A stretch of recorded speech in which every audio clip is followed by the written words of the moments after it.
Tu crois qu'Allah t'a brisé en t'enlevant cette personne. Et si, en réalité, il t'avait juste libéré pour te ramener à lui? Écoute bien cette histoire.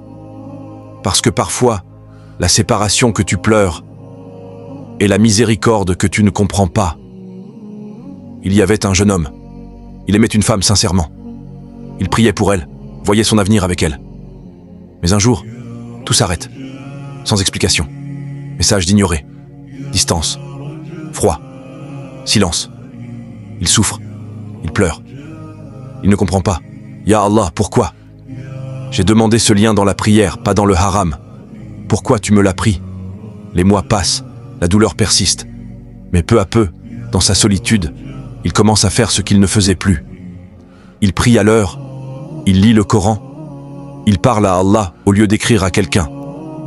Et là, il réalise. Avant, il pensait à elle à chaque prière. Maintenant, il pense à Allah.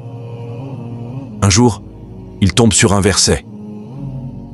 Il se peut que vous détestiez une chose alors qu'elle est un bien pour vous. Sourate Al-Baqarah, verset 216. Et il comprend. Ce n'était pas une perte, c'était un redressement. Allah lui a retiré ce lien non pas pour le punir, mais pour le purifier.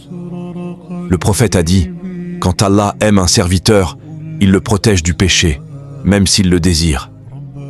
Et c'est ça le secret. Allah t'éloigne parfois de quelqu'un que tu voulais, pour te rapprocher de celui dont tu as besoin. Parce qu'il veut que ton cœur apprenne à dépendre de lui avant d'appartenir à quelqu'un d'autre. Écoute bien, Allah ne te prive jamais sans te préparer à mieux. Chaque séparation cache un appel divin.